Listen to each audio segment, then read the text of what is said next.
Menteri Bapet Yakatanat PHE Marcus and Marak Uloong Bala Darlap Kinu Kijing Pentrei Torti Kidei Ban Pyntip Mardor Shau Knang Ba Unyo Shim Kam Bat Phah Tohkit.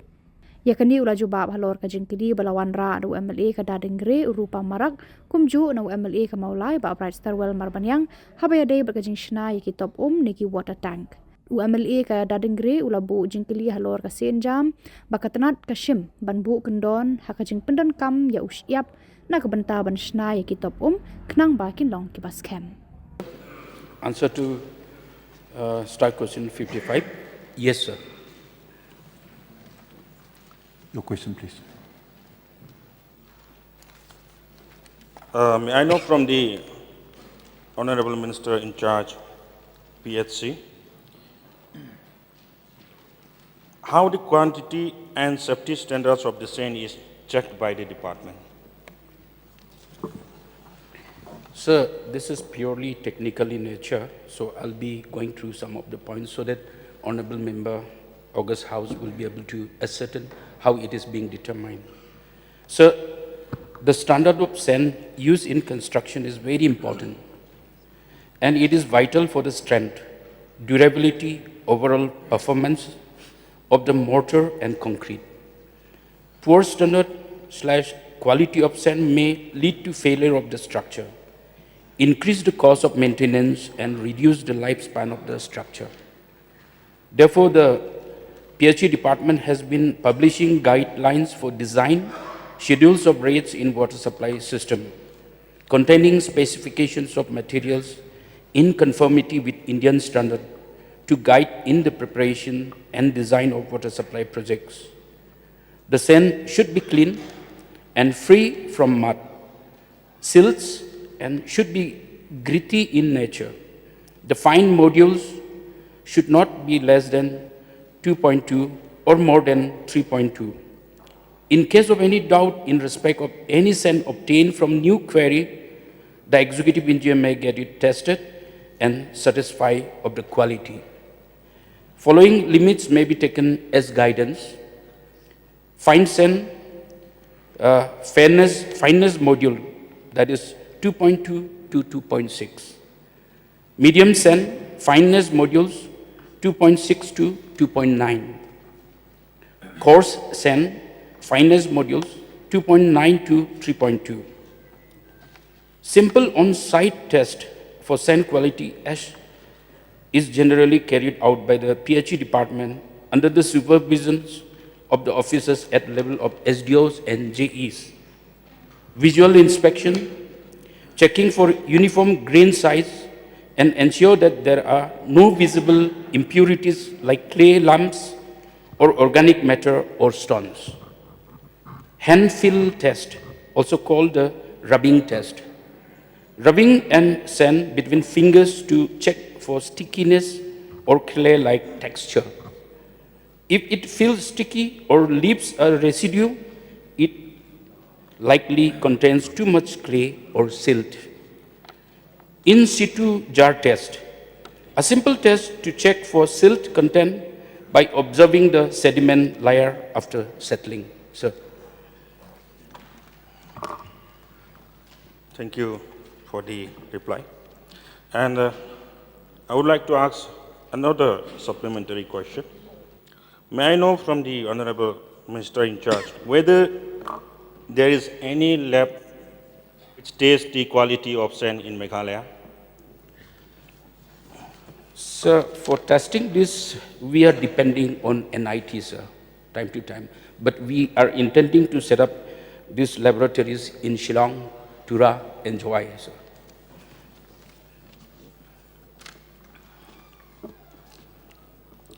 And further supplementary question, sir. Whether sand testing is being conducted even for small water tanks, water tank projects in the village levels? Sir. Yes, sir. Why I asked this question is, sir, I happen to witness that in the village levels, sands are being extracted randomly from the river without being tested. So I fear it may not be safe. That's why I asked this question. And because of these safety issues, lives can be lost. As I also have lost my mother in 2024 as a water tank had collapsed on her. So, another question, may I know whether there is any regulatory order making sand testing mandatory by the department? So normally sand quality testing for construction works under PHE department is sent to NIT and other private laboratories for analysis. The contractors awarded with turnkey contract carried out the entire necessary test as per the provisions of the contract document and in line with IS specifications, sir. I was asking about whether there is any regulatory order from the department for sand testing. Yes, while the contracts are being awarded, sir, it is being directed, as I have gone through one of the para here, whoever is getting the turnkey contract awarded, they are mandatory to send the testing to the NITs, sir. May I know from the Honorable Minister in charge Last question. whether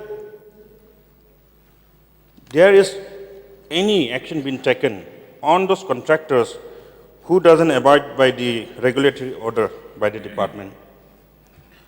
So definitely, sir, on receipt of any complaints, such complaints, we will definitely take the action, sir. Yes, by Sir Will. Thank you, Mr. Speaker. I would like to thank the Honourable Minister for the elaborate reply as far as the quality of sand is concerned. I would like to highlight one incident where recently I paid a spot inspection with the officials from the PHE as far as the construction of the dam for JJM is concerned within my constituency in Shillong. Upon the spot inspection, what I found is in one of the main dam, which has just been constructed, not even 1 year, on the spot, we found out that there has already been leakages. So I really don't know whether the Honourable Minister is aware of these lapses that is occurring, especially not just maybe in my constituency, but it might occur anywhere. So it raised doubts when, from the reply from the Minister, it is so elaborate that even for sand testing, it is being sent to NIT. And the quality of work should have been top class. But then what we find on the ground, it is completely different. So may I know from the Honourable Minister if he is aware of this incident and what action has been taken to the contractors? Sir, for the information of August House, sir, specifically while implementing JJM, it is a mandatory from the Government of India, that order has come out that before making any payments, there's a third party, and that third party engineering group, they have to certify the quality of work that has been executed. So therefore, sir, based on their recommendation, the payments are made. So in this particular situation, I'm not been informed, sir. I would urge honorable members, if you find any such irregularities in your constituencies, please make it a point to report it to me so that I can place for inquiry or necessary actions can be taken. Thank you, sir. So I would like to thank the Honourable Minister concerned. And in fact, from my side, because I went for the spot inspection and I've already put a complaint before the officers on the spot. So if the need arises, then I will come to you. Thank you.